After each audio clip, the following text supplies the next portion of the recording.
Hi, this is Les-Levine, the self-proclaimed voice of truth and reason in Ohio sports. What's more important to an NFL football team, its head coach or the guy who's in charge of analytics? It's quite apparent that Paul DePodesta is not a huge supporter of Josh-McDaniels, while Jimmy-Haslam might be. Why would the analytics make the decision on who the coach is going to be, as well as, therefore, the general manager? I don't know if McDaniels is the right guy or not, but I couldn't care less about the analytics guy who lives in La Jolla, California. Candidly, as Jimmy-Haslam used to say, even though the coaching carousel has been open less than 2 weeks, I'm quite tired of it. Hopefully, when we get together again next Monday, it'll be all over and done with. We've got Jim Ingraham here tonight. More Sports and Les-Levine is on the air.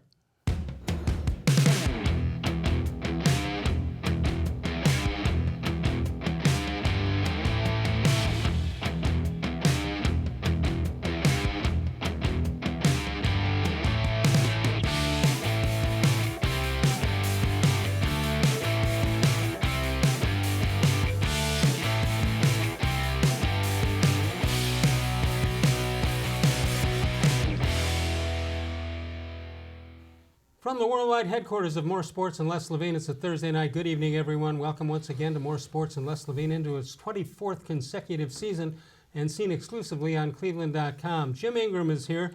He a longtime beat writer for the Cleveland Indians and wrote this book along with Mike Hargrove. Mike Hargrove of the Cleveland Indians, A Baseball Life, and the rave reviews are in. No bad ones. They're not in yet. No.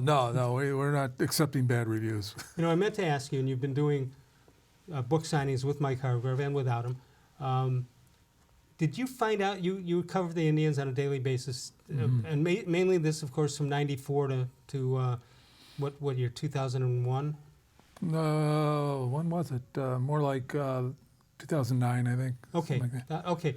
Did you find out anything you didn't know when you were putting this book together? Well, yeah, I found out a lot of stuff I didn't know about him. I didn't realize what a terrific athlete he was away from baseball. Basketball player. Yeah, I mean, he got a scholarship. That's how he went to college, on a basketball scholarship. Right. And in football, TCU and what was the other school? Texas A&M and TCU both wanted him for a defensive back. And of all the things I think about him, a defensive back would not be one of them. No, but he actually, I think part of him wished that he had followed the football track, because he really is a big football fan, as a lot of Texas people are. They enjoy football. But he once said to Sharon, like, they went to a Cowboys game and he was just sitting in the stands and he just kind of said, "Boy, I wish I'd have stuck with football." He really misses the football part of it. He's right. A lot more physical guy than he looks on. I think this is more common than you would think, but I played golf with him on a couple of occasions, and he's a left-handed hitter, obviously, but he was a right-handed golfer. Yeah, and his father was the opposite. Is that right? He was a right-handed hitter and a left-handed golfer. Because they got the clubs for the other guys, so you may as well use them. Yeah.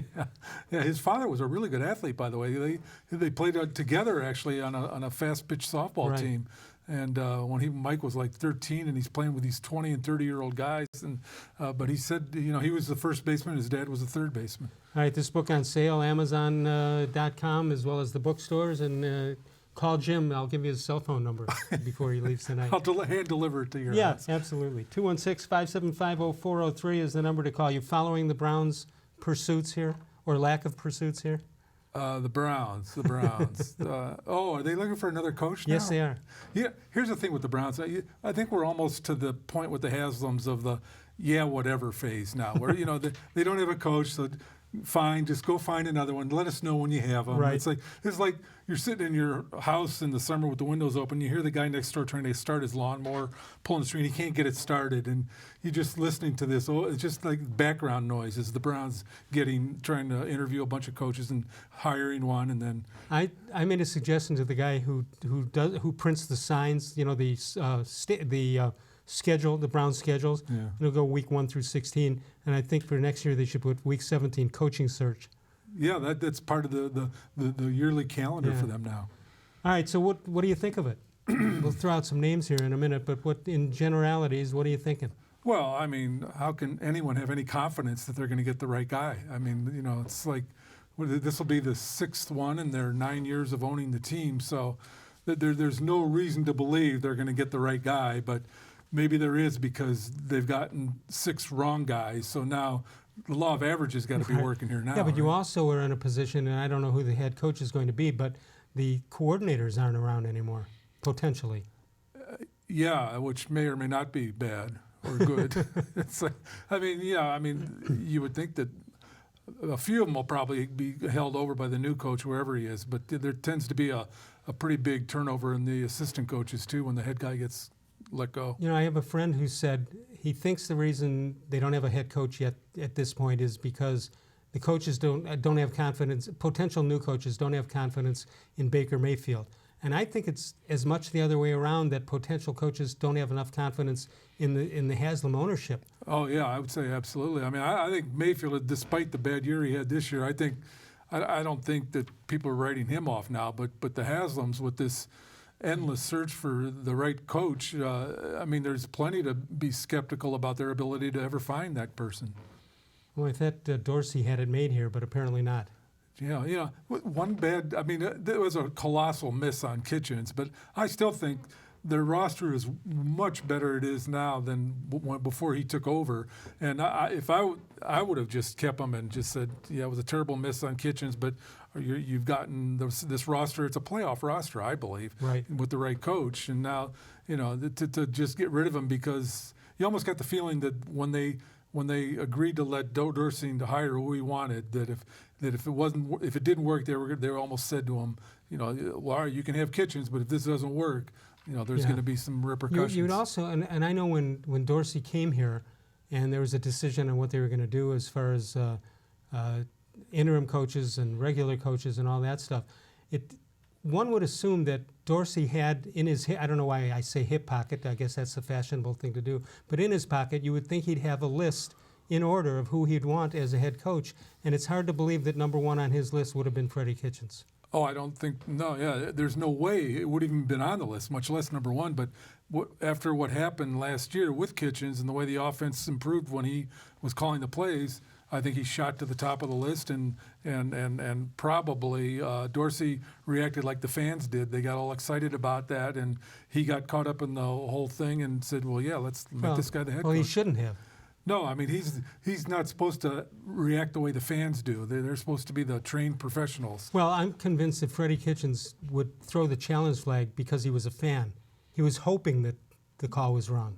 I don't think I don't think anybody from upstairs says, all right, we convincingly have the right call here, throw that flag, and they never had it. Yeah, he almost looked like a fan on the sidelines, like somebody just had wandered down onto the field and all of a sudden was calling the plays. Nobody else wanted to do it. Yeah, sure, I'll call a few. All right, CBSSports.com has their rankings for the coaching candidates for the Cleveland Browns. Here's what they have. And I normally would say in no particular order, but apparently this is the particular order. Kevin-Stefanski is the leader in the pack, and that has to do undoubtedly with Dee Podesta. You've got Josh-McDaniels second, Eric-Bieniemy, Greg Roman, Baltimore coach, and Brian-Daboll, Jim-Schwartz, and Robert-saleh. Stefanski, I wonder if it's tempting to him to just say, no, I'm not going to interview with you guys. You had your chance last year. Yeah, you either want me or you don't. You blew me off last year. Why should I come back again? That's a good point. Unless he's just really desperate to become a head coach. There are some common links to Cleveland. You had Daboll, who was coach here, Jim-Schwartz, of course, back in the Belichick days. Yeah. He was there on that staff, the Belichick staff that we had with Saban and it was an all-star staff that we didn't know. So is Scott Pioli, who's named as a potential general manager. Your top three, any particular order for you? Even if you don't have a top three, what you think the top three is? I guess Stefanski. I kind of like that Saleh guy, partly because he's a defensive coach, and the Freddie-Kitchens experience is scarred me.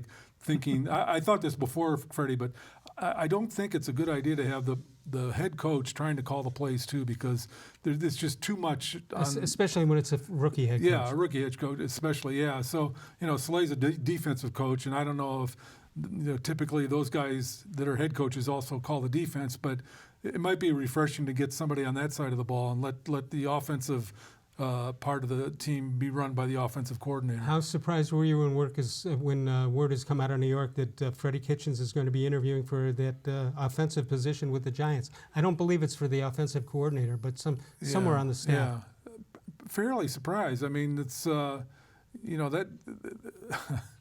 it was so bad here this year with him that you wonder if he'll ever get a head coaching job, which I think is unlikely. But he knows a lot of guys, and there's probably some people on that staff, maybe Joe Judge, the new head guy, who's had a history with him, and they think, well, if we just put him back into that one role as just a play caller or a running backs coach, wasn't that what he was here before everyone started getting fired last year, I think.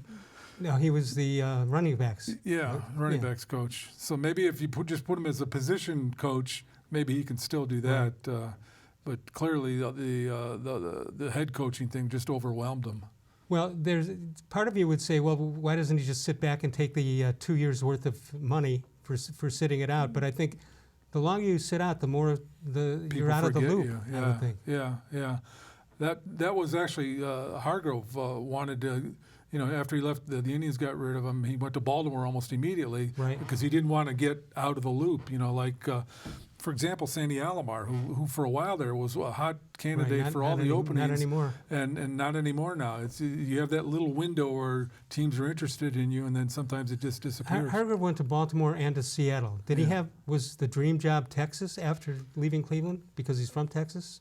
Houston or actually, Rangers? his dream job was to come back and manage the Indians, which he thought he had a chance to be when they hired Manny Acta. But when that thing was open at that point, he let it be known that he had the itch again. He would like to manage the Indians and thought that it might happen. But then at the end, they ended up going to Manny Acta. What a mistake that was. Yeah, that didn't work out too well. It was. I think that was Chris-Antonetti's first hire after Shapiro left, I believe. It would have to be. Yeah, you're right. Yeah. However, do you remember how prepared Manny Acta was, at least in the interview process, in the press conference that they had? Yeah. The line I remember is he said to all the reporters in the room, he goes, I'm the kind of guy that gets jobs like these. Joe Torre and Tony La Russa don't come for jobs like this, but I'm the kind of guy that gets jobs like this. 216-575-0403 is the number to call. Jim Ingraham is with us. He's got the book out, Mike Hargrove, A Baseball Life. It's a terrific read. And even though it wasn't that long ago, Jim, there are a lot of things not that I had forgotten, but the position that they were in and when they happened. And the sequence of events, I guess you'd say, yeah. And a couple names that I said, he was on that team? Huh. But it's a terrific book. If you get a chance to pick it up, please do that.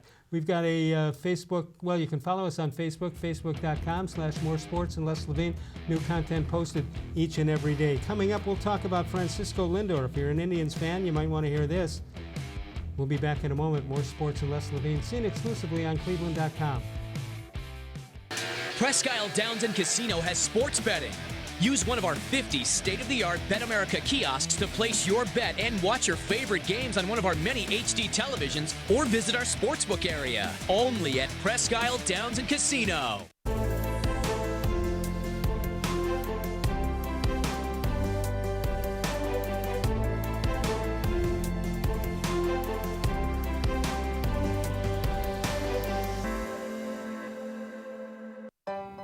As a kid growing up, my dream was to go to college, play baseball, and get a degree. Coming out of high school, I had two choices. I was accepted into a four-year university, but I decided to come to Tri-C after receiving a scholarship. I got my associate's degree at Tri-C. They transferred all my credits straight into Baldwin-Wallace, so I started at Baldwin-Wallace University as a junior. My name is Tyler Leonard, and I earned my first degree at Tri-C. The Ohio Lottery Partners in Education program recognizes role model students and teachers from across Ohio. Nominations can now be done completely online. To nominate a deserving teacher or student, go to ohiolottery.com. In the About section, find Partners in Education. There you will find links to the nomination forms. Students kindergarten through 12th grade can be academic all-stars. Teachers can be honored as a Teacher of the Month. The Ohio Lottery Partners in Education, where stars shine.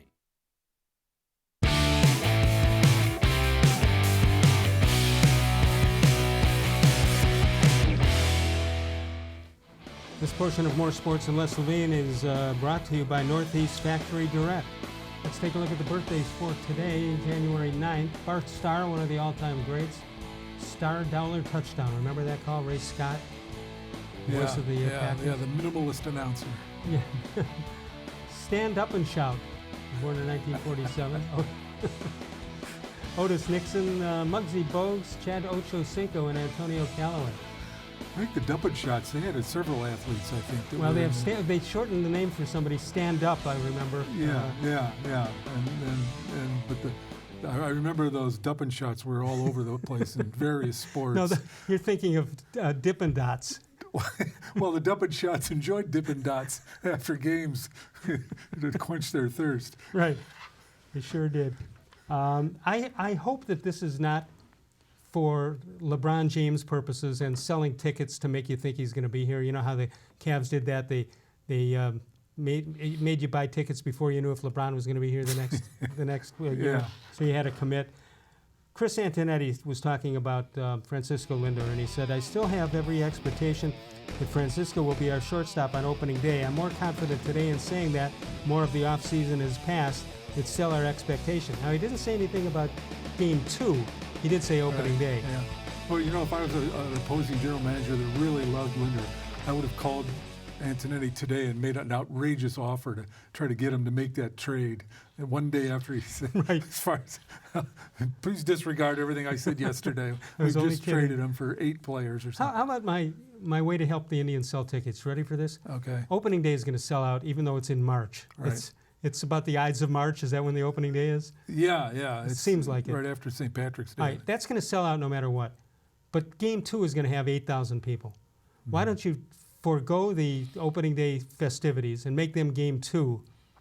Balloons and flags and parades and all that stuff. You might be able to put an extra 10,000, 15,000 people. You call that opening day 2. Oh, you mean not even have an opening day? No, because it's going to sell out. Why pick up the expense? Interesting strategy. Yeah, you could cancel it and then let everybody come to the second game. Right. And then maybe make it the opening day, the third game. Exactly. Then you could like have your cake and eat it too. You could carry that on till July. Yeah. Yeah, you could guess. You could have you could promote it as like guess the opening day. The real one. The real one. Yeah. Okay, I haven't suggested this in a long time, so it's about time for me to drag this out in baseball. If you had 2 halves to the season, like softball leagues have, many softball leagues have, Yeah. 2 halves, and that would make you think 3 months each, right? Okay. January, Yeah. I mean, in April, May, and June is the first half of the season. July, August, September is the second half. And you have 2 championships, the first half and the second half, and you have a second opening day. Okay, after the first, whatever that would be, 81 games, I guess. Yeah. After that, you play for the second half championship.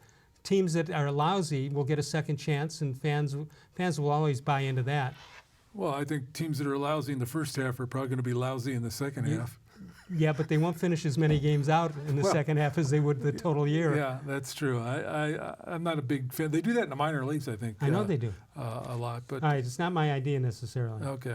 All right, so Antonetti says Francisco, I feel he's going to be here opening day. What does that mean? It doesn't mean he'll be here all season. It doesn't mean we're signing him to anything past 1 year. Yeah, I mean they could. Who do they play on opening day? The Tigers, White Sox. No, White Sox. They could trade him to No, Tigers. They could trade him to the Tigers, and he would still be here on opening day, Right, playing just for not the in other the team. And he might be in the lineup, just not ours. Yeah. I mean, this is just going to go on for the next 2 years. So we laugh about it, but this No, is. it's actually what I suggested they do, and I think you did too, right? Just play it out as long as you're. Yeah, that's what I would do, because this is not a situation. Like, for example, when they traded CeCe, where it was a bad team going nowhere, but you had this one hugely valuable piece you could trade for some prospects. This is a team that's fully and rightfully thinks they have a chance to be in the postseason next year. They have the best shortstop in the game. So why would you not want him to be on your team for these next 2 years when you're going to be a contender? And by the way, the fans would forgive you if you got to the World Series again. Yeah, and if they want it, that's almost like go ahead, You get get rid carte of blanche. Then we want it, so that's fine. But Yeah, I would just keep him just the way they did with Brantley. Run it all the way to the end and let him leave. You know, I've heard so many people since this happened in 2016 with the Cubs winning the World Series and saying that that maybe they would have won if the rain didn't come and all that stuff.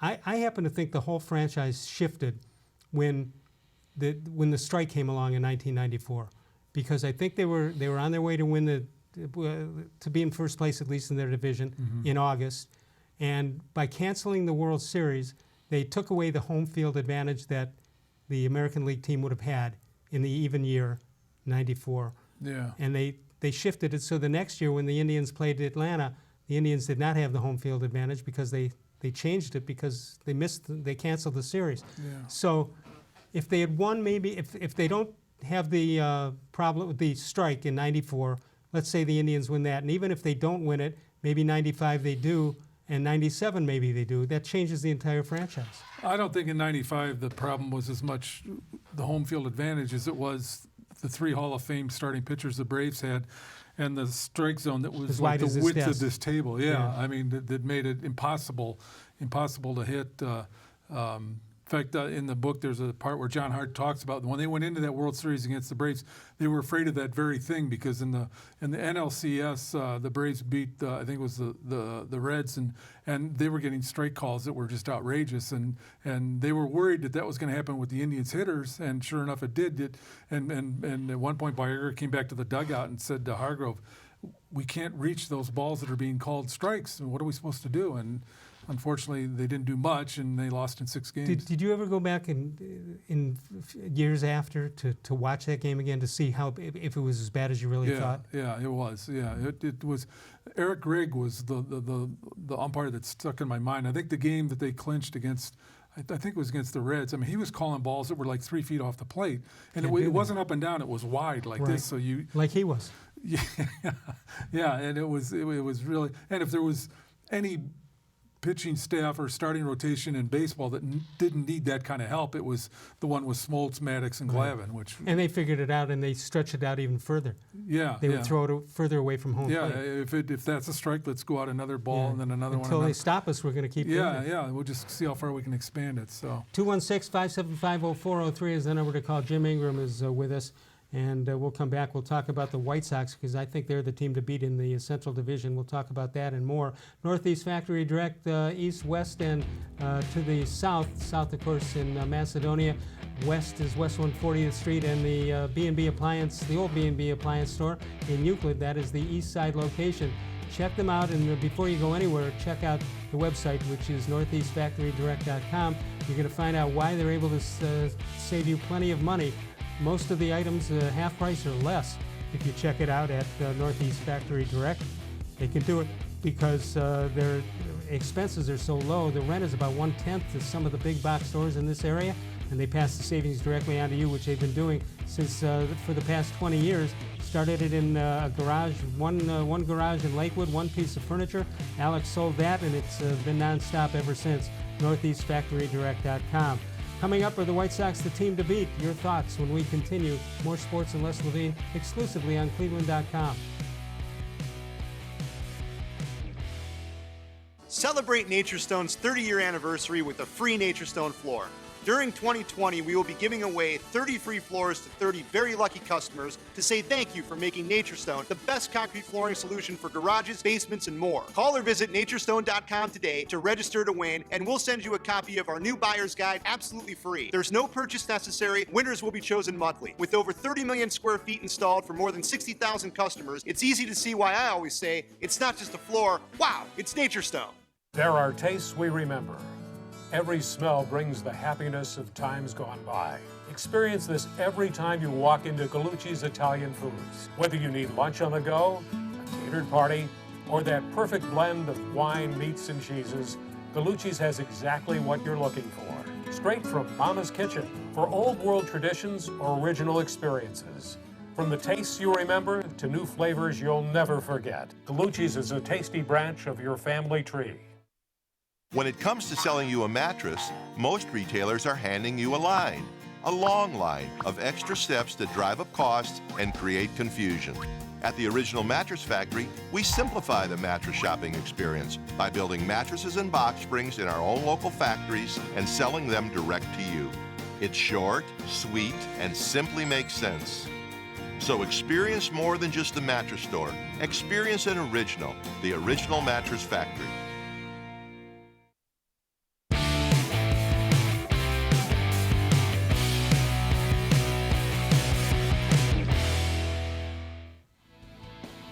Jim, help me out with this how come quickie. You ready for it? Okay. How come the highest speed limit in the United States is 75 miles an hour, but speedometers go up to 140? That's a very good question. What are they, like, taunting us? Like, Yeah, like go double the size. Here, you think 75 is something? Try 140. Yeah. Why even stop there? Why not You go go up to 200 175 or something? Exactly. 216-575-0403 is the number to call. Email us during the show at real-les-levine@gmail.com. I mentioned about the AL Central, I'm more worried about the Chicago White Sox than the Minnesota Twins. How about you? Yeah, I think the White Sox are going to be, this year, the Minnesota Twins of last year. They may not hit as many home runs, but they're going to be a load to pitch to because they got hitters all over their lineup and a couple of good ones on the way. Well, take a look here. The key additions is Manny Grandal, Nomar Mazara, as well as Edwin, you remember him, Encarnacion. Yeah. Dallas Keuchel and Gio Gonzalez. They lose Yomer Sanchez, the second baseman, Ivan Nova, and John Jay. That's who they lose. It looks like they overcome that by what they picked up here.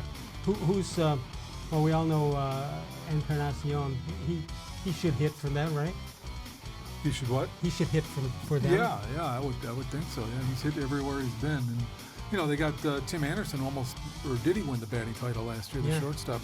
And Moncada seems to put it together. And they got a minor leaguer named Robert, I don't know how you pronounce it, that's just tearing it up in the minor leagues. That probably will be up at some time during this year. He steals 30 and hits 40 homers. So let's take a look at the Minnesota Twins, who of course won the division last year. They've added Homer Bailey and Rich Hill from the pitching mound. Tyler Clippard, where is he? Oh yeah, an Indian last year.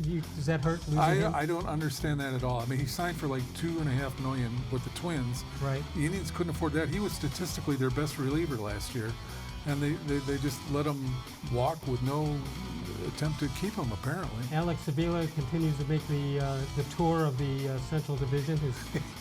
His father traded him as the general manager. He probably holds some Central Division records that we don't even know of because he's been around so long. Right. All right, key losses, C.J. Cron as well as Jonathan Scope and Kyle Gibson and Martin Perez coming off the roster of the Minnesota Twins. And then bringing up the rear, we assume, will be the Detroit Tigers and Kansas City Royals. Tigers, they get Cron, the add-on Scope, and Austin Romine is brought in as the catcher. Key loss. You know, to me, it's not a key loss if I never heard of the guy. Yeah. You should put key in quotation marks. Yeah, right. Maybe he will be, maybe he won't be. They just say losses, or losses with a question mark. Kansas City Royals. Let's see what they did or didn't do. Mike, the manager, losing a manager and gaining a manager. Mike Matheny is the addition, and Ned Yost no longer there. Mikhail Franco is who they add, and they lose Chesley Cuthbert. I'm surprised that they didn't trade, maybe they still will before opening day, Merrifield, the second baseman, was a terrific all-around player. Yeah, he's actually a typical Indians player. He is. He might have led the league in hits last year, I think. He's always on base, and you know the Indians needed a second baseman, and I thought maybe they'd take a run at trading for him, but he's a very underrated hitter and player, in my opinion. All right, so the Indians, what they do so far, and we're only early on in January, they've chopped off $77 million off their payroll in the last 2 years. Well, there you go. Give it all to Lindor, and he sticks around, right? I don't think it works that way. You still have to have other positions. Oh, you do? Okay. It's not the king in his court, where it's just 5 guys. Lindor, Ramirez, and 10 pitchers. That would be ideal. Actually, 44. I overrated it. It's $44 million since then. Okay. So let's take a look at who they've lost over the last 2 years to add up to that $44 million that they've chopped off. Let's take a look momentarily. Well, there you go. So in the last 2 years, they lose Brantley, Encarnacion, Melky Cabrera, Andrew Miller and Jason Kipnis, Jan Gomes, Josh Donaldson, Yonder Alonso, Trevor Bauer, and Corey-Kluber. So Bauer and Kluber will be the 1 and 2 starters from last year. Brantley and Encarnacion and Kipnis were 3 of the top 4 hitters when they went to the World Series, I believe. And Cabrera that was another one. I don't understand what their weakness in the outfield, why they let him leave. And he didn't sign with a very big contract. I think he went to Pittsburgh last year and signed for like $2 million. And he had some good days for the Indians. What did you think of Corey-Kluber and what he said on the Players Tribune? Thanking the Cleveland fans. Well, that's typical. I mean, that's him. I mean, it's nice when you run into utterly professional athletes, because you don't run into those kinds of guys enough. And he was one of them. And that was a very classy move to make. And he could play. Yeah, that helps when you can do that. Yeah, it'll be interesting to see how it goes for him this year, because remember, before he got the broken arm, he wasn't pitching very well. Right. Those first 7 and he's going to have starts. the heat of Texas, which will be tough on pitchers. Yeah, and I don't know how the new ballpark's going to play the old one as a launching pad, so maybe it won't be so much. It'll help the pitchers. I doubt it. Probably not. But not if they use the juice balls like they did last year. Okay, so they admitted to some of that anyway. All right, so the Indians, they didn't make any additions that I can think of. Cesar Hernandez. Oh, Hernandez, second baseman. His reputation not all that good as far as running balls out and Hernandez. Yeah.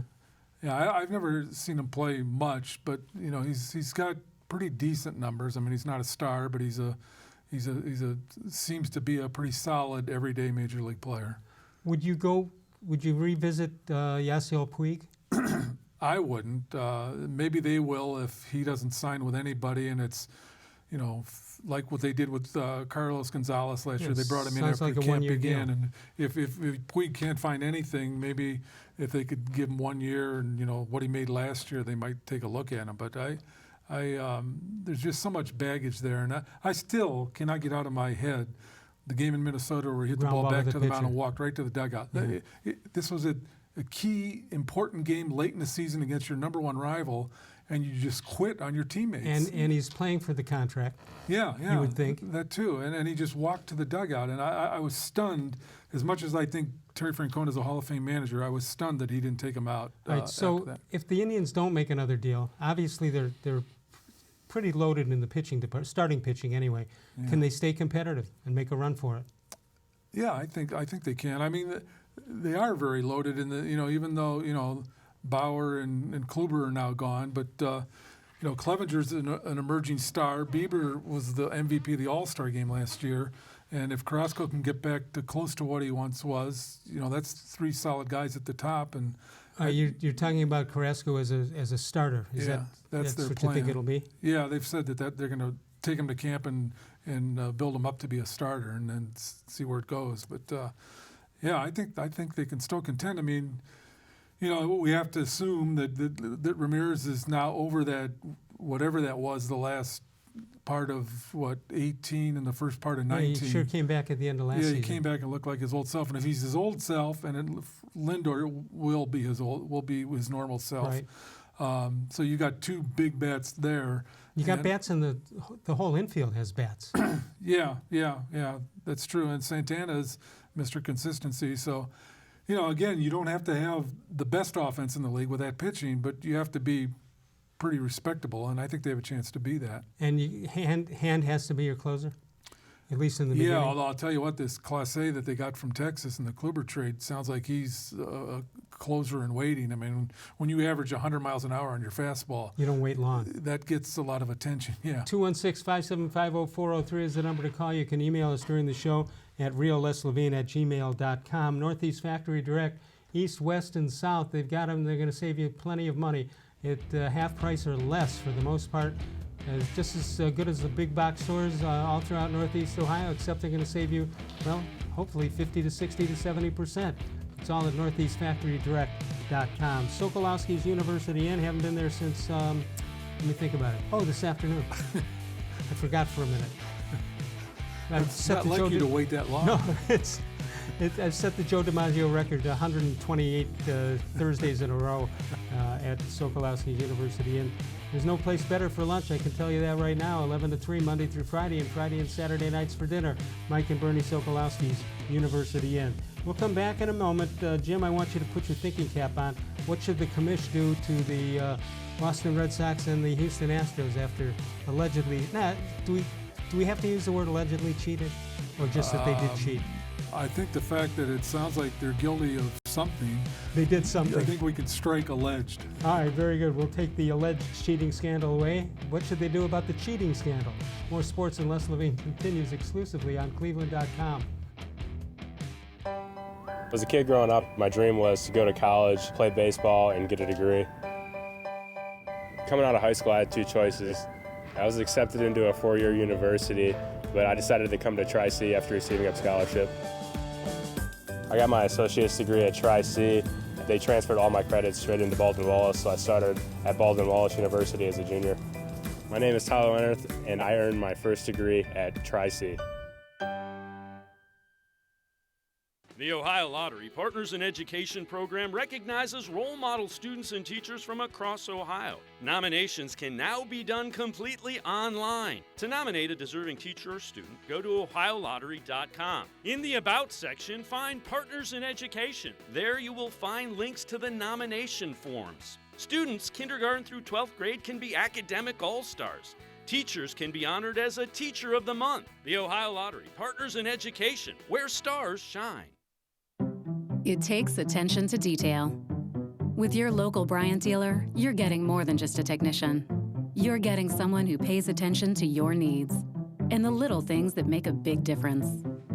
It takes a dealer you can rely on. And to keep your family warm this winter, here, let me show you how this works. It takes Bryant. Bryant, whatever it takes. And to keep your family comfortable, it takes Smiley One Heating and Cooling. Find them at smiley1.com.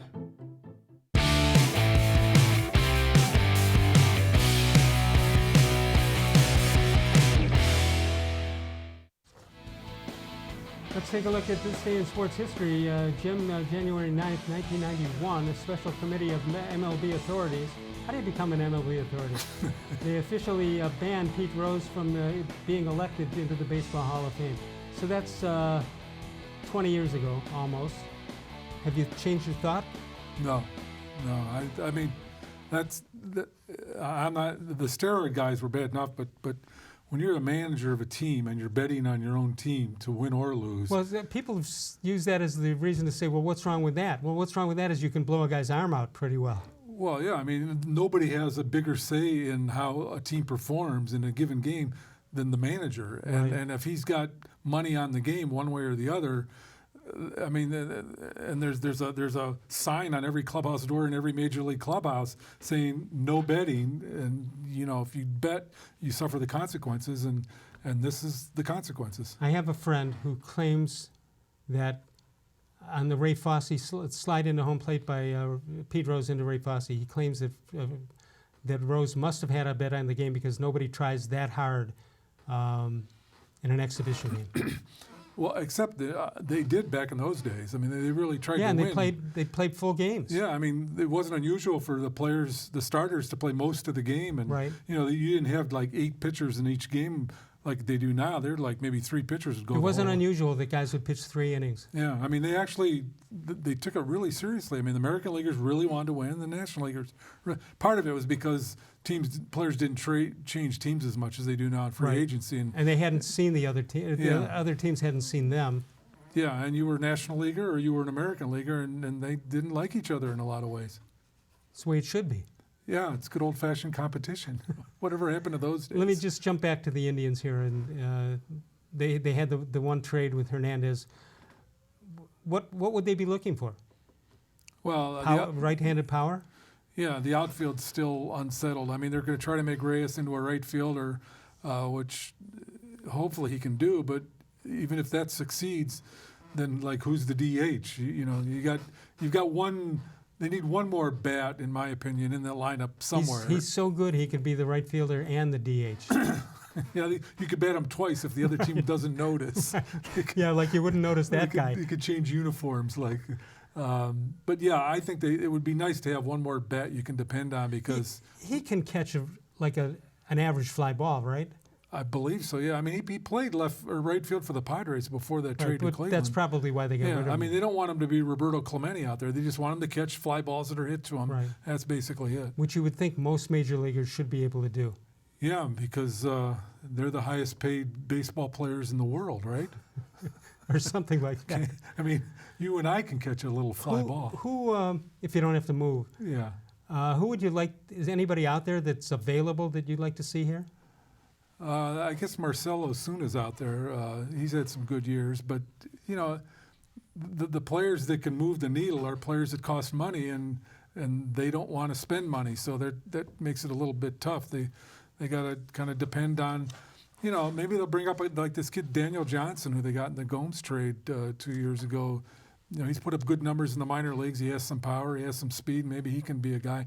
And you know, unfortunately, Naquin's not going to be back probably till August or something. But he seemed to be maybe emerging last year as a dependable guy.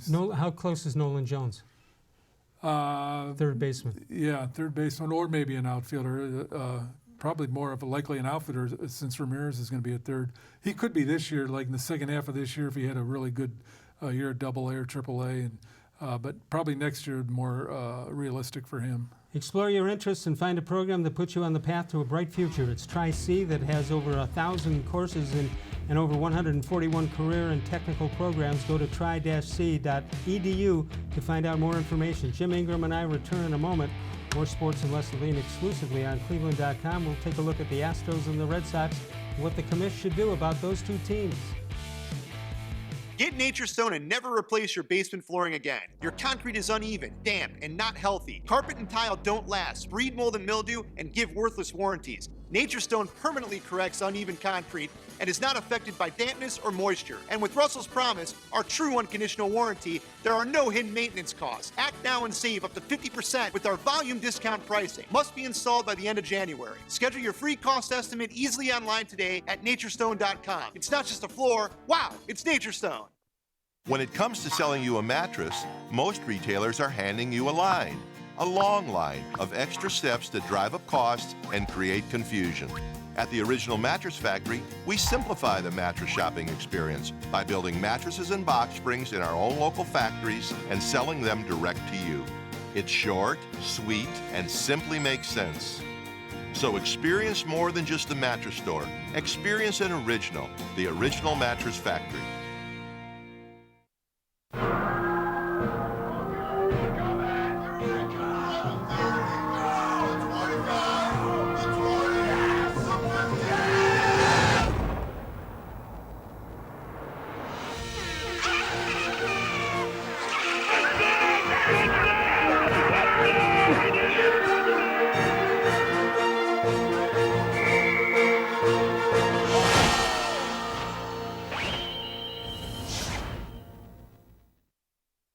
Presque Isle Downs and Casino has sports betting. Use one of our 50 state-of-the-art Bet America kiosks to place your bet and watch your favorite games on one of our many HD televisions or visit our sportsbook area. Only at Presque Isle Downs and Casino.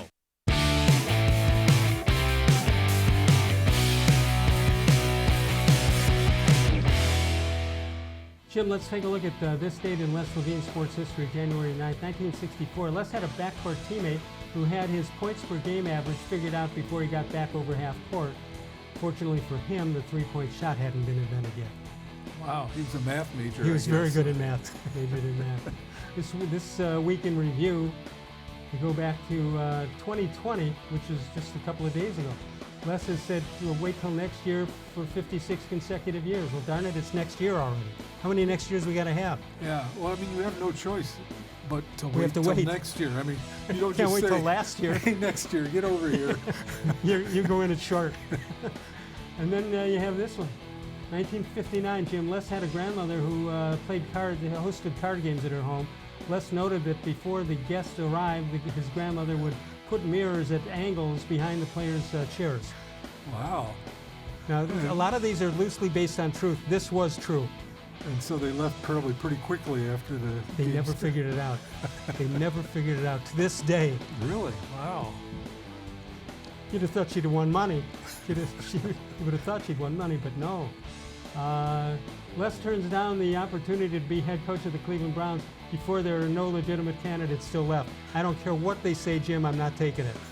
If elected, I'm not running. When you know you're in trouble when there are no candidates and the one you offer it to says no thanks. No, thank you. I was polite in doing that. Yeah. All right, the Astros and the Red Sox, and I was explaining to somebody today who Joe Nasick was.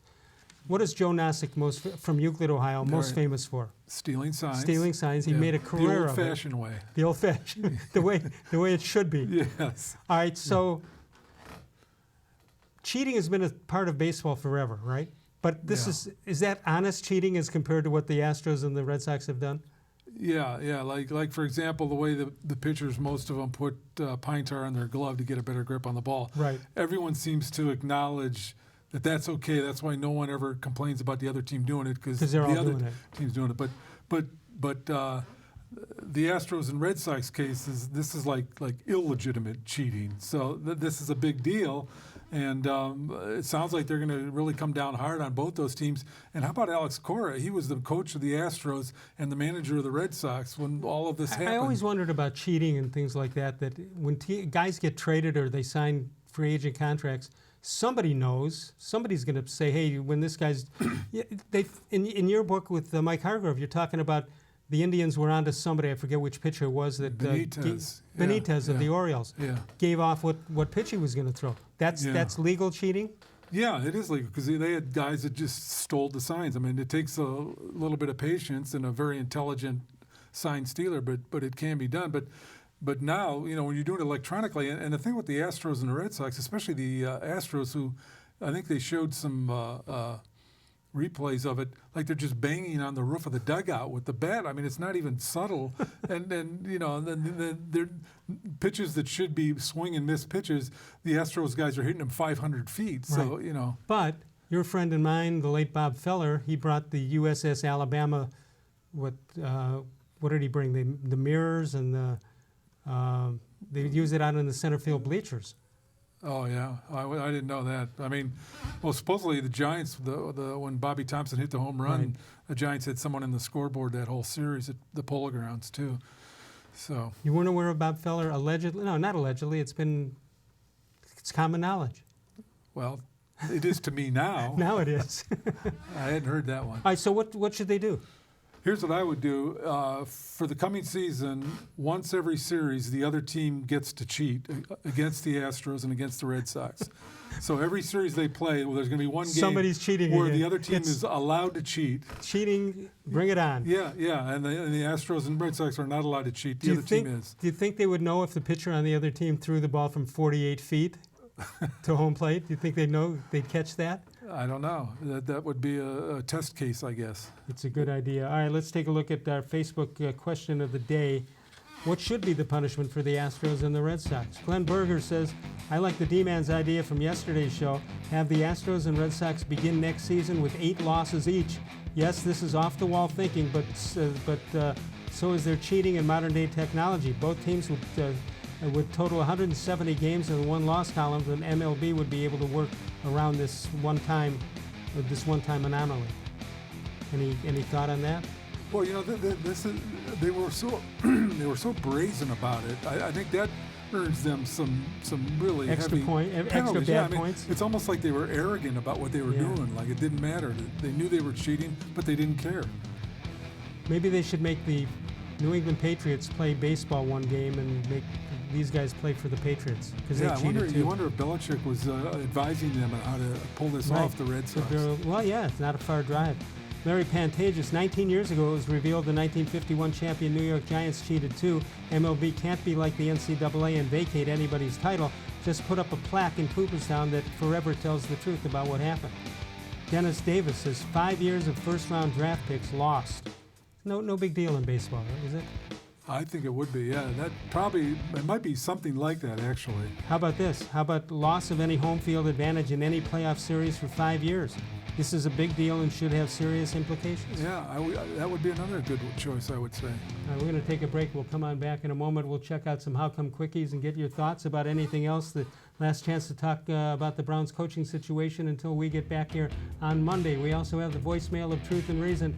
If you can't catch us when we're on the air live from 6 to 7 p.m. Eastern Time, you can go to the voicemail of Truth and Reason, 216-200-6650. Call anytime, leave us a message, and we'll get right back to you, at least over the air, at the voicemail of Truth and Reason. We'll come back in a moment. More Sports and Les-levine, seen exclusively on cleveland.com. Get Nature Stone and never replace your garage flooring again. Your concrete is cracked, uneven, and not safe. Paints and poly coatings don't last, are slippery, and give worthless warranties. Nature Stone permanently corrects cracked, uneven concrete, eliminates slipping hazards, and is easy to clean. And with Russell's Promise, our true unconditional warranty, there are no hidden maintenance costs. Act now and save up to 50% with our volume discount pricing. Must be installed by the end of January. Schedule your free cost estimate easily online today at naturestone.com. It's not just a floor. Wow, it's Nature Stone. There are tastes we remember. Every smell brings the happiness of times gone by. Experience this every time you walk into Gallucci's Italian Foods. Whether you need lunch on the go, a catered party, or that perfect blend of wine, meats, and cheeses, Gallucci's has exactly what you're looking for. Straight from Mama's Kitchen for old world traditions or original experiences. From the tastes you remember to new flavors you'll never forget, Gallucci's is a tasty branch of your family tree.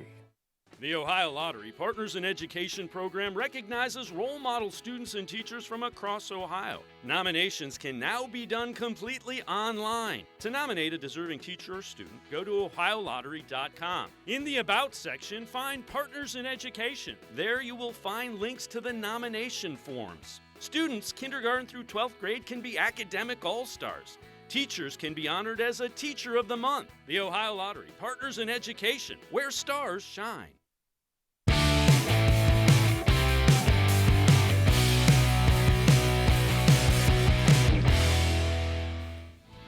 Well, you can follow us on Facebook, facebook.com/more-sports-and-les-levine with new content posted each and every day, as you just saw before that last break.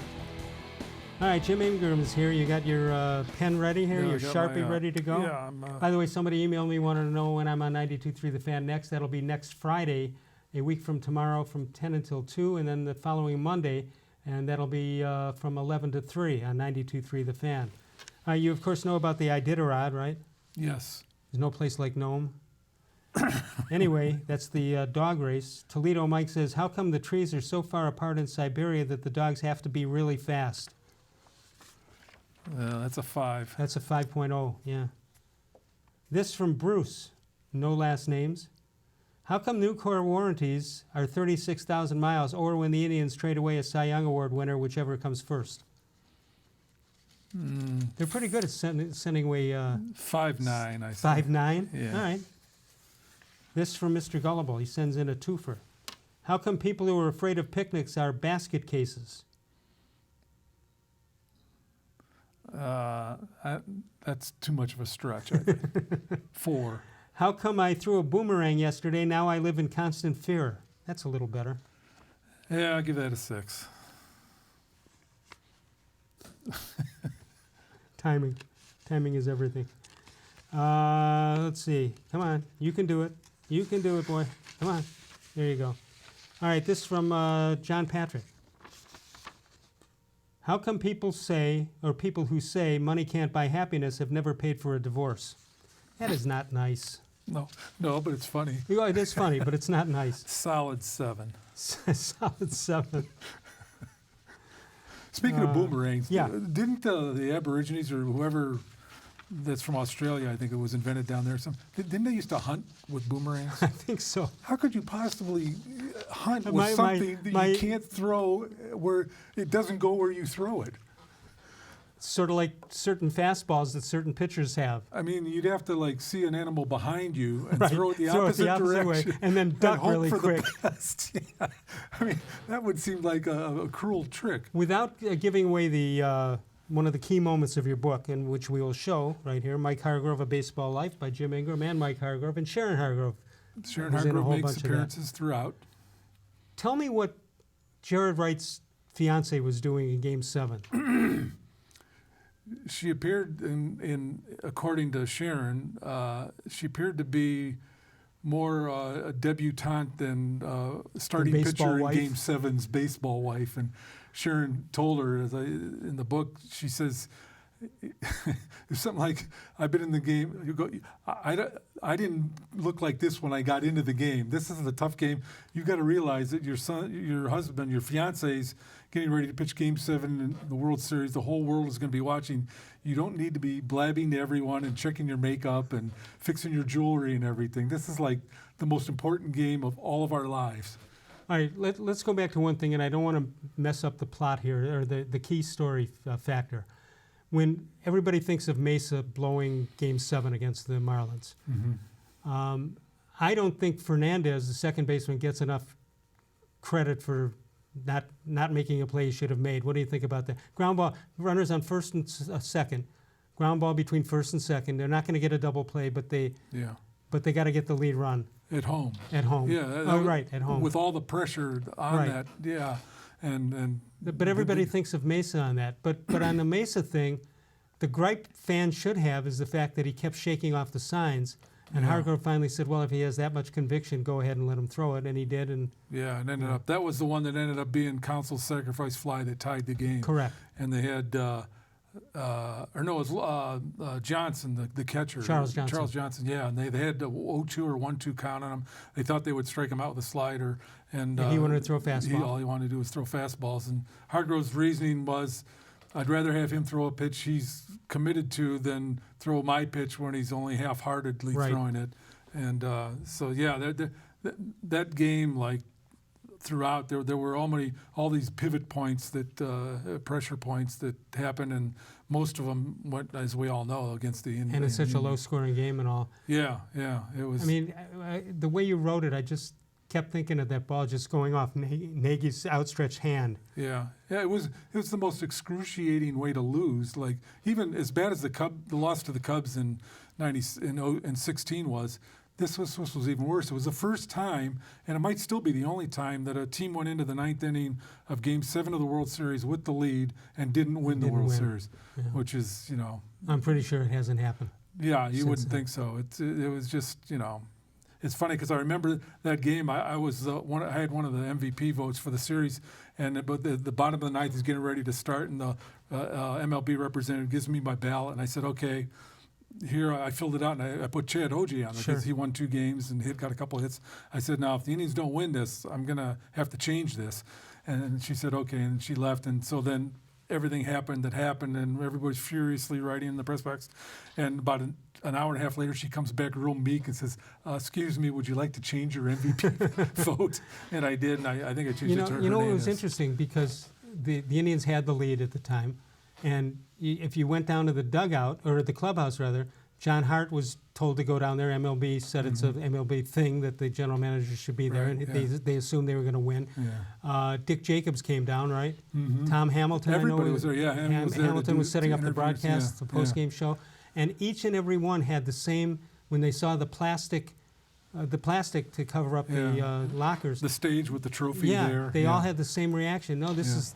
This is tempting the baseball gods. John Hart said, worst jinx ever, to see the trophy in your clubhouse before the game is over. Right. All right, that'll do it for us. Thanks for coming in tonight, as always. We appreciate it. You got a prediction on the head coach of the Cleveland Browns? I'm going to go with Pop Warner. Pop Warner? Yeah.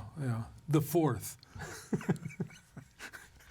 It's kind of an under-the-radar pick. It is. It's one I had not thought of. I had not thought of that. That'll do it for us. Pop Warner will be here on Monday night. We'll see you then. Thanks to Jim Ingraham and to you of all the shows I've ever done. This is the most recent.